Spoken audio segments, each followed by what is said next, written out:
নবম দশম শ্রেণীর হিসাব বিজ্ঞান ক্লাসে সবাইকে শুভেচ্ছা এবং অভিনন্দন। আমরা আজকে প্রথম অধ্যায় নিয়ে এবং দ্বিতীয় অধ্যায় নিয়ে পূর্ণাঙ্গ একটা আলোচনা করব, আর পরবর্তী ক্লাসে ইনশাল্লাহ আমরা বোর্ড কোশ্চেনের মাধ্যমে করার চেষ্টা করব।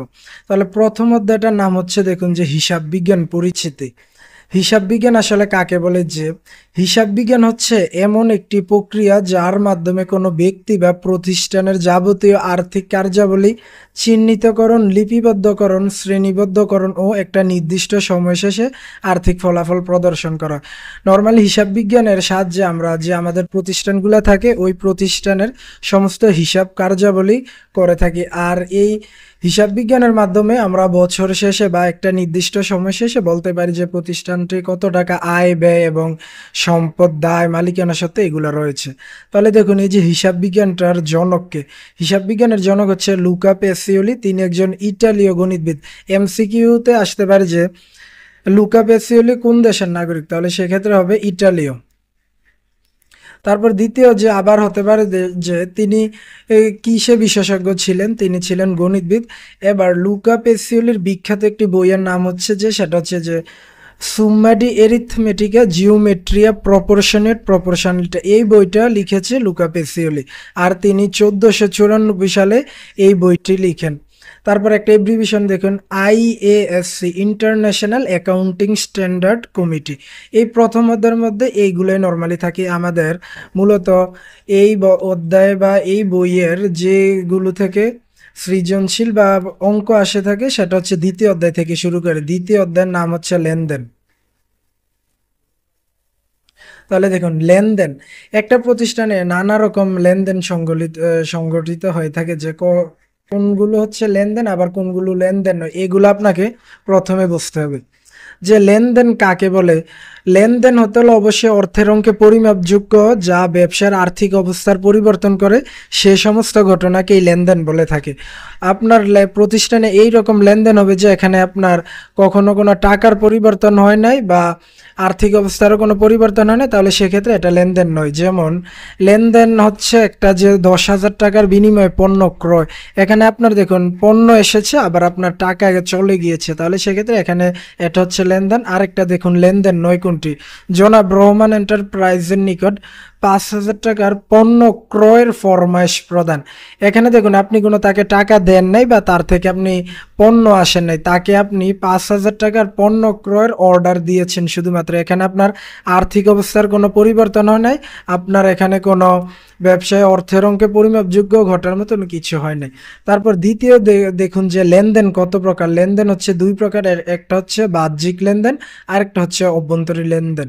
বাহ্যিক লেনদেন কোনগুলো? দেখুন, যখন আপনি প্রতিষ্ঠান থেকে প্রতিষ্ঠানের মাধ্যমে বাইরের কোনো পক্ষের সাথে লেনদেন করবেন, তাহলে সেটা হচ্ছে আপনার বাহ্যিক লেনদেন। আর অভ্যন্তরীণ লেনদেন হবে তখন যখন আপনার একটা বড় প্রতিষ্ঠান যদি হয়, সেই ক্ষেত্রে আপনার প্রতিষ্ঠানের ভিতরে কয়েকটা ডিপার্টমেন্ট থাকবে, প্রোডাকশন ডিপার্টমেন্ট থাকবে, সেলস ডিপার্টমেন্ট থাকবে, উৎপাদন ডিপার্টমেন্ট থাকবে, এইরকম অনেকগুলো থাকবে। যখন আপনার প্রতিষ্ঠানের ভিতরে লেনদেন হবে তখন সেটা হচ্ছে অভ্যন্তরীণ, আর বাহ্যিক বাহিরের পক্ষের সাথে যেটা হবে সেটা হচ্ছে বাহ্যিক লেনদেন। এবার দেখুন, হিসাব সমীকরণ কাকে বলে? কোনো প্রতিষ্ঠানের একটা নির্দিষ্ট সময়ের মোট সম্পদের পরিমাণ মালিকানা সত্ত্ব বহির্দায়ের সমান হবে। এটা হচ্ছে যে এ ইকুয়াল এল প্লাস ওই। আমরা জানি যে হিসাব সমীকরণ হচ্ছে যে এ ইকুয়াল এল প্লাস ওই।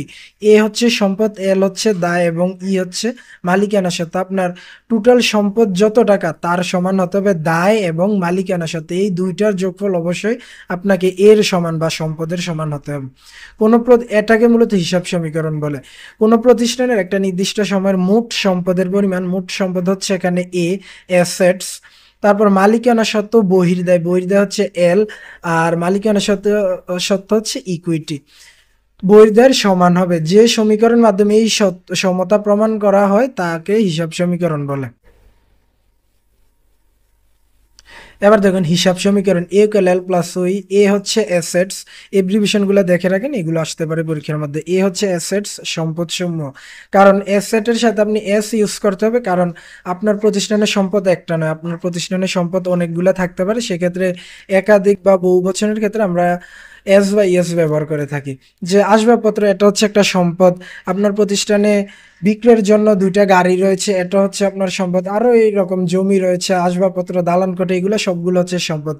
এর লায়াবিলিটিস, দায়ও আপনার অনেক থাকতে পারে, যে ব্যাংক ঋণ থাকতে পারে, আপনার প্রদেয় দায় থাকতে পারে, তারপর এইরকম আরো দায়, দীর্ঘমেয়াদী দায় থাকতে পারে, স্বল্পমেয়াদী দায় থাকতে পারে। সবগুলো দায়কে দায়সমূহ বলা হয়ে থাকে। আর যেটার ইংরেজি হচ্ছে লায়াবিলিটিস, আর হচ্ছে ইকুইটি, মালিকানা সত্ত্ব। এবার হিসাব সমীকরণ বর্ধিত রূপ। দেখুন, বর্ধিত করা হয় নর্মালি কে, এই ইটাকে মূলত বর্ধিত করা হয়। এর এ সমান সমান এর সমান সমান এল এর এল। দেখুন এখানে রয়েছে, আর এখানে এর পরিবর্তে C plus R plus minus X minus D. এখানে সি হচ্ছে ক্যাপিটাল। দেখুন, এ হচ্ছে অ্যাসেট, সি এল হচ্ছে লাইবিলিটিস, আর সি হচ্ছে ক্যাপিটাল। আপনার মূলধন একটাই থাকবে। মূলধন একবার সরাসরি বলা থাকবে যে মূলধন 10,000 টাকা, অথবা অতিরিক্ত মূলধন আরও 2,000 টাকা, এগুলো হচ্ছে মূলধন। তারপর রেভিনিউ, আয়, আপনার বিক্রয়ের মাধ্যমে আয় হবে। পুরাতন আসবাবপত্র বিক্রয়ের মাধ্যমে আপনার আয় হবে। যখন আপনার টাকা আসবে, এগুলো হচ্ছে আয়। আয়গুলো আপনার মূলধনের সাথে যোগ হবে। দেখুন, সি প্লাস আর মূলধন এবং আয়ের থেকে আপনার এক্সপেন্সেস হচ্ছে যে ব্যয়, আপনার যতগুলা ব্যয় রয়েছে, ক্রয় করলে আপনার থেকে টাকা যাবে। তারপর হচ্ছে আপনি বেতন প্রদান, মজুরি প্রদান, বিদ্যুৎ বিল, ভাড়া, এইরকম কমিশন প্রদান, এইরকম যত ব্যয়গুলা রয়েছে সেগুলো আপনাকে বিয়োগ করতে হবে, এবং উত্তোলনও যেটা থাকবে সেটা বিয়োগ করতে হবে। এটা হচ্ছে মূলত মালিকানা সত্ত্ব। কখনো কখনো আপনাকে শুধুমাত্র মালিকানা সত্ত্ব নির্ণয় করতে বলা হবে। তখন শুধুমাত্র মালিকানা সত্ত্ব বা ইকুইটি যখন আপনাকে করতে বলা হবে, তখন আপনি মূলধনের সাথে আয়গুলো যোগ দিবেন, ব্যয়গুলো বিয়োগ দিবেন, এবং উত্তোলনগুলো আপনি বাদ দিয়ে যেটা ফলাফল আসবে সেটা হচ্ছে মালিকানা সত্ত্ব। তারপর নেক্সট দেখুন যে কি রয়েছে। দেখুন, মালিকানা সত্ত্বকে প্রভাবিত করে কয়টি উপাদান? এমসিকিউ থাকবে। মালিকানা সত্ত্বকে প্রভাবিত করে 4টি উপাদান। কোনগুলো সেগুলা? মালিকের বিনিয়োগ, এটা হচ্ছে মূলধন, আয়, উত্তোলন, এক্সপেন্সেস, আর ব্যয় বা খরচ, এটা হচ্ছে এক্সপেন্সেস, আর উত্তোলনটা হচ্ছে ড্রয়িং। এবার দেখুন, একটা প্রতিষ্ঠানে লেনদেনের জন্য অনেকগুলা জিনিস হয়ে থাকে, যেমন চালান। চালান হলো, আমরা দেখি যে কোনো একটা প্রতিষ্ঠানে পণ্য ক্রয় বিক্রয়ের ক্ষেত্রে চালান ব্যবহার করা হয়। যে চালান হলো পণ্য ক্রয় বিক্রয়ের একটি প্রামাণ্য দলিল। বিক্রেতা যখন বাকিতে পণ্য বিক্রয় করে, তখন পণ্যের পূর্ণ বিবরণ সংবলিত যে লিখিত দলিল ক্রেতাকে হস্তান্তর করেন, তাকেই চালান বলে থাকে। চালানটা নর্মালি দেখুন, এটা থেকে অনেকগুলো এমসিকিউ থাকতে পারে। এখন যেহেতু আপনাদের সংক্ষিপ্ত প্রশ্ন রয়েছে, সেক্ষেত্রে চালান কাকে বলে আসতে পারে। আবার এমসিকিউতে থাকতে পারে যে চালান কে তৈরি করে। চালান নর্মালি বিক্রেতা তৈরি করে। কার জন্য তৈরি করে থাকে? সেটা হচ্ছে যে ক্রেতার জন্য তৈরি করে থাকে। এবার দেখুন যে ভাউচার কি, অথবা ভাউচার কাকে বলে। লেনদেনে যে প্রমাণপত্র ব্যবহৃত হয় তাকে ভাউচার বলে। ভাউচার হলো 2 প্রকার। একটা হচ্ছে যে ডেবিট ভাউচার, আর একটা হচ্ছে ক্রেডিট ভাউচার। ডেবিট মানে আপনার ব্যয় খরচগুলোকে নর্মালি আমরা ডেবিট ধরে থাকি, আর আয়গুলোকে আমরা ডেবিট ধরে থাকি। আপনার প্রতিষ্ঠানে যেমন আপনার ম্যানেজার 1,000 টাকার একটা উপহার সামগ্রী এনেছে আপনার একটা কাস্টমারকে দেওয়ার জন্য, তখন সে এটাকে আপনার ডেবিট ভাউচারের মাধ্যমে টাকাগুলা ক্যাশ থেকে নিয়ে থাকবে, যে খরচ হয়েছে, সেক্ষেত্রে ডেবিট ভাউচার।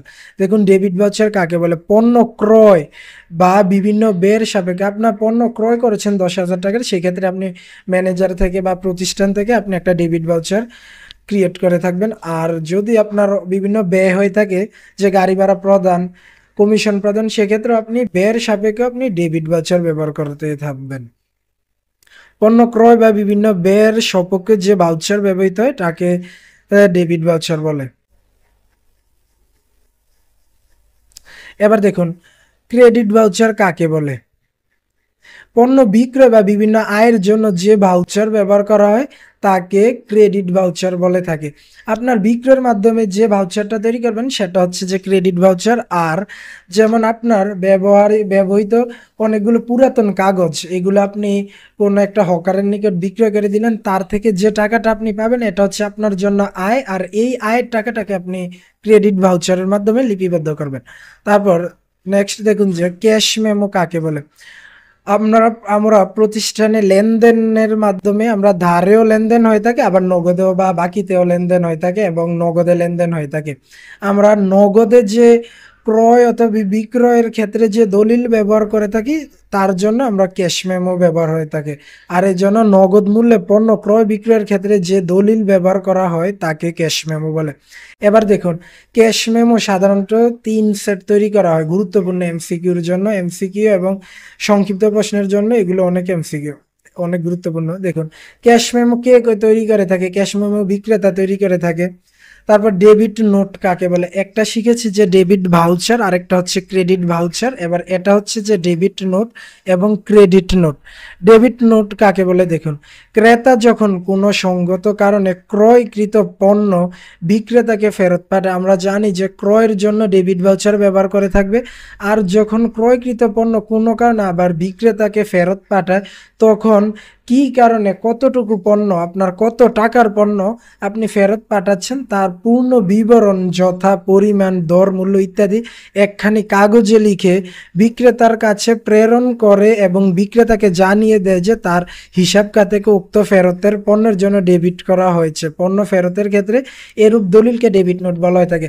সংক্ষেপে আমরা মনে রাখতে পারি যে ক্রয়ের জন্য ডেবিট ভাউচার ব্যবহার করা হয়ে থাকে, আর ক্রয়কৃত পণ্য পুনরায় ফেরত পাঠানোর জন্য যে নোট ব্যবহার করা হয় সেটা হচ্ছে ডেবিট নোট।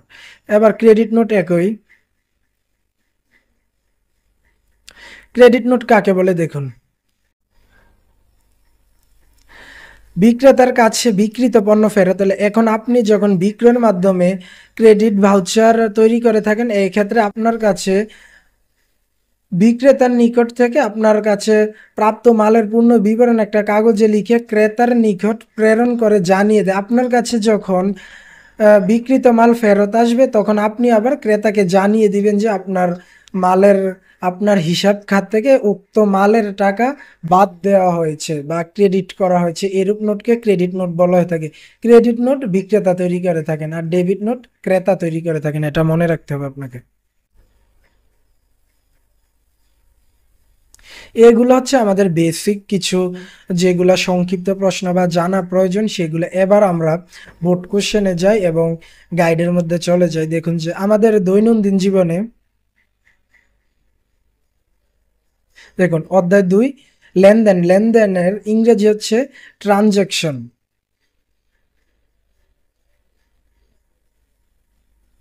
আমাদের দৈনন্দিন জীবনে যা কিছু ঘটে সবই ঘটনা, তবে আমরা এটা জানি যে সকল ঘটনা লেনদেন নয়, কিন্তু সকল লেনদেনই ঘটনা। সকল লেনদেনই ঘটনা কিন্তু সকল ঘটনা লেনদেন নয়। এগুলো এমসিকিউ এসে থাকে। যেসব ঘটনা প্রতিষ্ঠানের আর্থিক পরিবর্তন ঘটায় এবং অর্থের অঙ্কে পরিমাপযোগ্য তাই হচ্ছে লেনদেন। আপনি যদি এই ক্লাসগুলা ইনশাল্লাহ মনোযোগ সহকারে করেন, আপনাকে আর বই শুধুমাত্র একবার অথবা দুইবার দেখতে হবে, কারণ আপনাকে যেহেতু বইটা দেওয়া হয়েছে অবশ্যই আপনাকে এটা দেখতে হবে। আর এই ক্লাসগুলা করে আপনি নিজে নিজে ইনশাল্লাহ ট্রাই করতে পারবেন অথবা প্র্যাকটিস করতে পারবেন গাইড অথবা বই থেকে। দেখুন, যেসব ঘটনা প্রতিষ্ঠানের আর্থিক অবস্থার পরিবর্তন ঘটায় এবং অর্থের অঙ্কে পরিমাপযোগ্য তাই লেনদেন। লেনদেন শব্দটির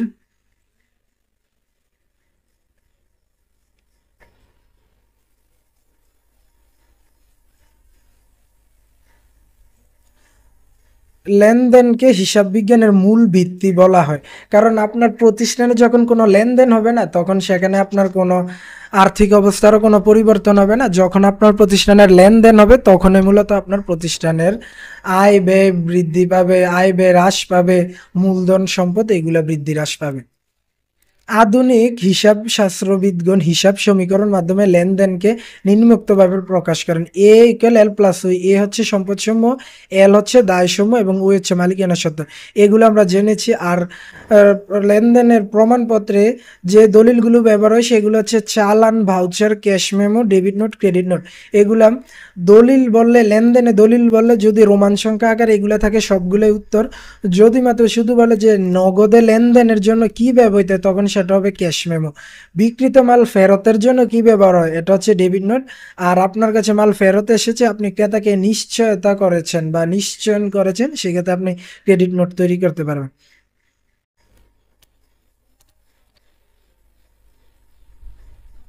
দেখুন এই অধ্যায় শেষে লেনদেনের ধারণা ব্যাখ্যা করতে পারবেন, লেনদেনের প্রকৃতি শনাক্ত করতে পারবেন, হিসাব সমীকরণ বিশ্লেষণ করতে পারবেন, হিসাব সমীকরণে ব্যবসায়িক লেনদেনের প্রভাব ব্যাখ্যা করতে পারবেন, ব্যবসা প্রতিষ্ঠানের লেনদেনের উৎসে দলিলাদি, এই যে আমরা ক্যাশ মেমো, ভাউচার এগুলো করেছি, এগুলো আমরা তৈরি করতে পারবো।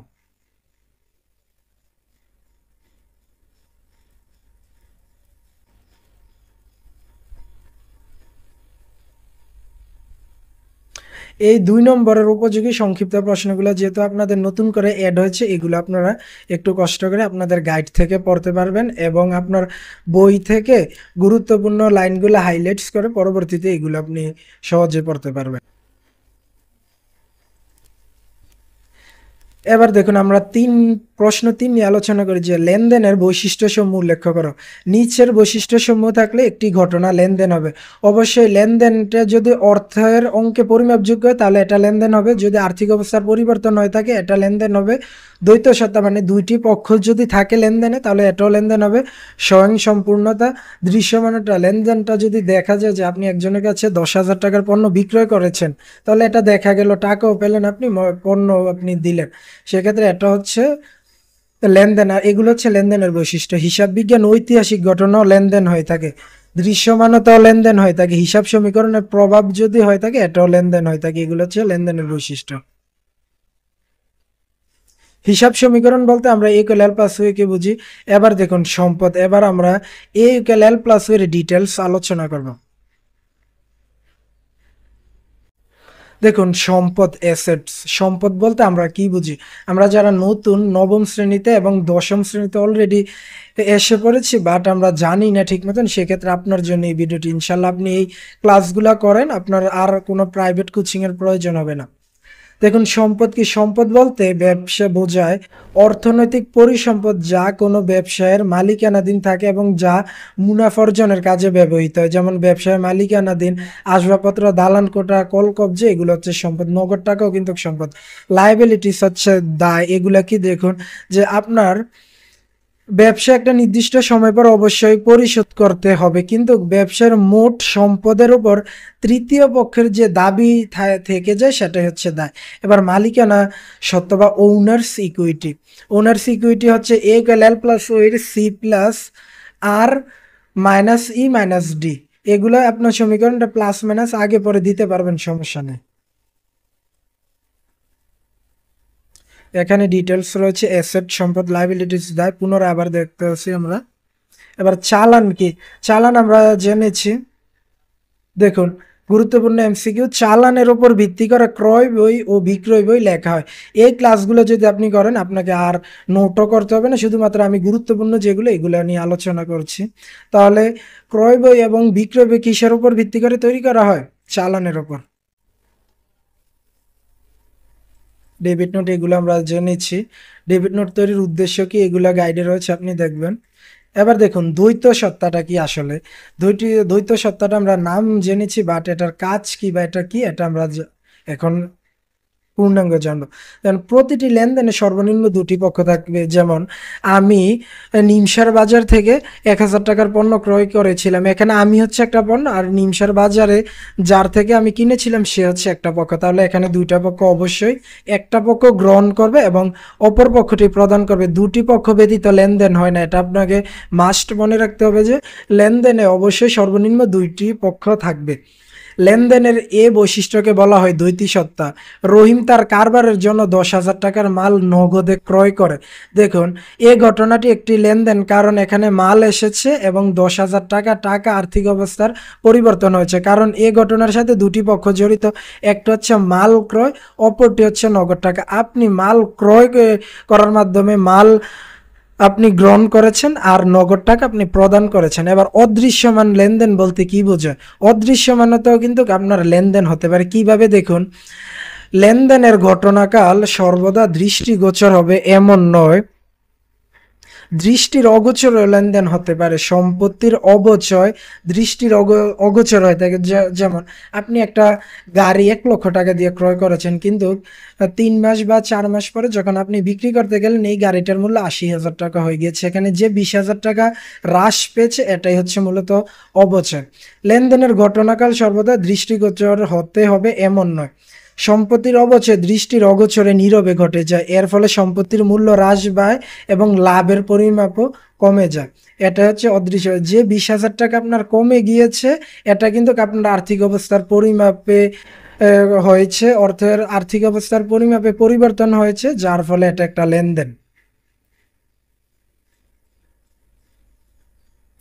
23 নম্বর দেখুন কি, স্বয়ংসম্পূর্ণতা ও স্বতন্ত্রতা। প্রতিটি লেনদেনে স্বয়ংসম্পূর্ণ এবং অন্যান্য লেনদেন হবে স্বতন্ত্র, অর্থাৎ কোনো লেনদেন পরবর্তী ঘটনার দ্বারা প্রভাবিত হলে এগুলোকে আলাদাভাবে বিবেচনা করতে হবে। যেমন ক্রয় করার 10 দিন পর মূল্য পরিশোধ করা, এখানে ক্রয়কালে একটি লেনদেন এবং পরিশোধকালে আরেকটি লেনদেন সংঘটিত হলো। এগুলো হচ্ছে স্বয়ংসম্পূর্ণতা এবং স্বতন্ত্রতা। তারপর 22 নম্বর দেখুন, কারবারি বাট্টা কি।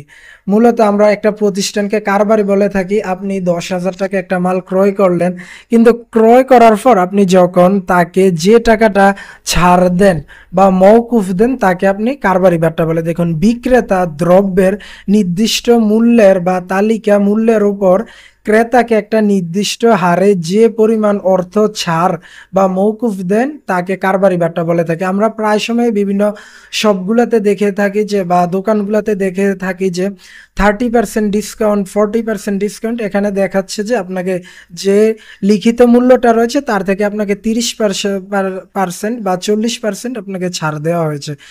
এটা কিন্তু আমরা দিব না, আর বিক্রেতাও কিন্তু এই টাকাটা ধরবে না। মাল ক্রয়ের সময় এ বাট্টা যদি আমি পাই তাহলে এটাকে আমরা ক্রয় বাট্টা বলবো, আবার যদি বিক্রয়ের সময় এই বাট্টা আমি প্রদান করি তাহলে তাকে আমি বিক্রয় বাট্টা বলবো। ক্রেতার নিকট এই বাট্টাটা হচ্ছে ক্রয় বাট্টা, আর বিক্রেতার নিকট হচ্ছে বিক্রয় বাট্টা। কারবারি বাট্টা বাদ দেওয়ার পর পণ্যের মূল্য স্থির করা হয়।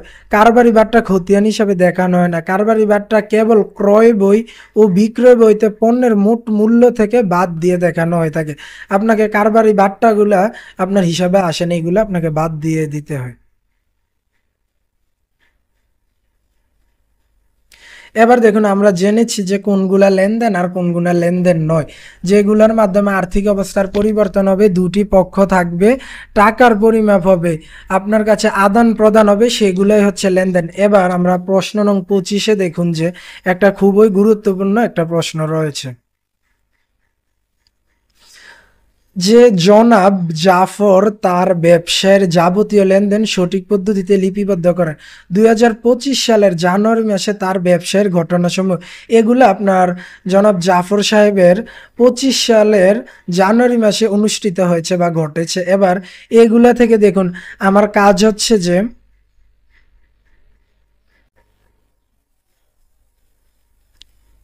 এটা হচ্ছে কাজ,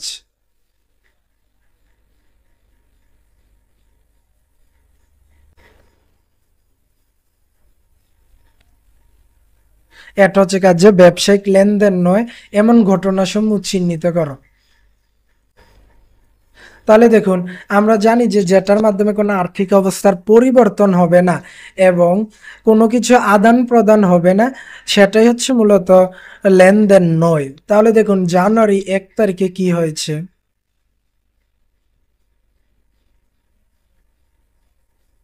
দেখুন।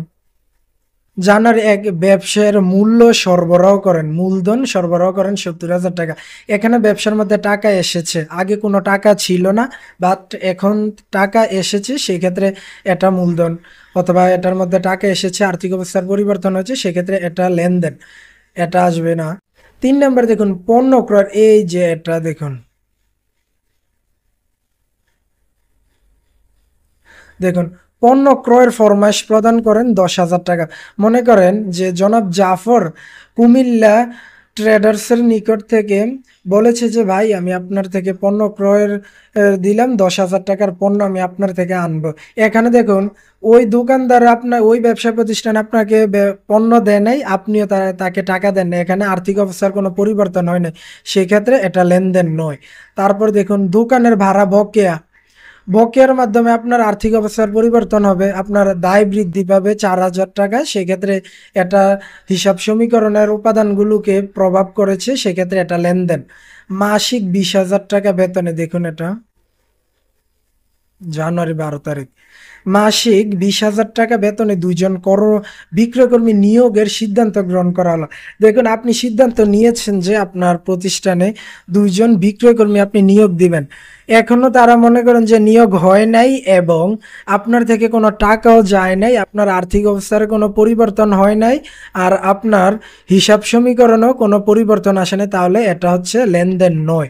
তাহলে আমরা দুইটা পেয়েছি যে 3 তারিখ এবং 12 তারিখ পণ্য ক্রয়ের ফরমাশ প্রদান 10,000 টাকা এবং 2 জন কর্মী নিয়োগের সিদ্ধান্ত গ্রহণ, মাসিক 20,000 টাকা বেতনে 2 জন, একজনকে আপনি 20,000 টাকা দিবেন, তাহলে সেক্ষেত্রে আপনি 2 জনকে কত টাকা দিবেন সিদ্ধান্ত হয়েছে 40,000 টাকা, তাহলে টোটাল লেনদেন ব্যবসায়িক লেনদেন নয়ের পরিমাণ হচ্ছে 50,000 টাকা।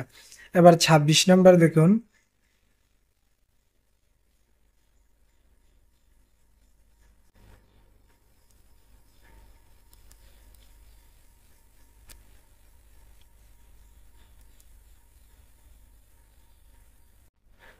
দেখুন শিহাব ময়মনসিংহ শহরে কাকন জুস নামে একটি জুতার দোকান পরিচালনা করেন। 2024 সালের জুন মাসে তার ব্যবসার কতিপয় লেনদেন নিম্নরূপ, যেমন জুন 1 তারিখে তিনি কি করেছেন যে মূলধন বিনিয়োগ করেছেন 7,50,000 টাকা, তাহলে এটা লেনদেন। আসবাবপত্র ক্রয় করেছেন 15,000 টাকার, এটাও লেনদেন। পাদুকা লিমিটেড হতে প্রতি জোড়া 350 টাকা দরে 50 জোড়া পাম শু ক্রয় করেন। দেখুন এখানে নগদ টাকা নেই, আমরা একটা নতুন কথা এখন জানবো যে আমরা প্রথমে বলার দরকার ছিল যে যদি কোনো লেনদেনের মধ্যে নগদ কথা উল্লেখ না থাকে এবং ব্যক্তি বা প্রতিষ্ঠানের কথা বলা থাকে তাহলে সেটা হচ্ছে ধারে লেনদেন। যদি এমন হয় যে আপনার এখানে ব্যক্তি বা প্রতিষ্ঠানের নাম আছে এবং নগদ টাকাও আছে তাহলে এটা নগদের লেনদেন। নগদ কথা থাকলে এটার সাথে যত কিছুই থাকুক না কেন এটা নগদ লেনদেন। আর যদি ব্যক্তি বা প্রতিষ্ঠানের নাম থাকে কিন্তু নগদ লেখাটা না থাকলে তাহলে সেটা হচ্ছে ধারে লেনদেন। বিমার প্রিমিয়াম পরিশোধ 1,050 টাকা, রাখি সুদ হতে প্রতি জোড়া কারবারি বাটা 15%।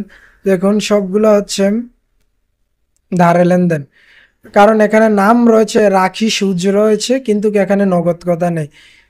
কাকন সুজ নামে তৈরিকৃত ব্যাগের বিল পরিশোধ, এই যে দেখুন বিল পরিশোধ করা হচ্ছে, পরিশোধ হলে অবশ্যই আপনার থেকে টাকা যাবে, আর্থিক অবস্থার পরিবর্তন হয়েছে, সেক্ষেত্রে এখানে আপনার টাকা বাড়বে এবং কমতেও পারে।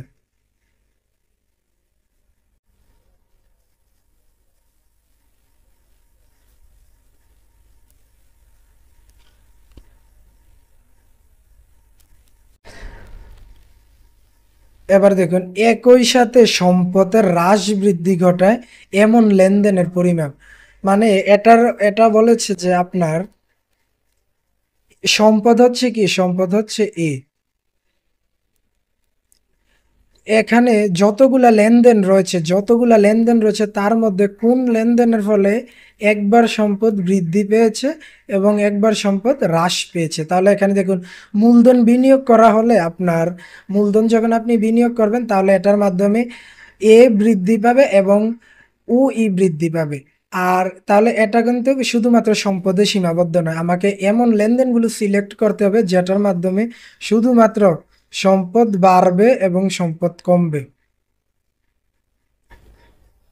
তাহলে দেখুন যে আসবাবপত্র ক্রয় 15,000 টাকা, যে তাহলে এখানে আপনার আসবাবপত্র সম্পদ, নগদ টাকাও সম্পদ।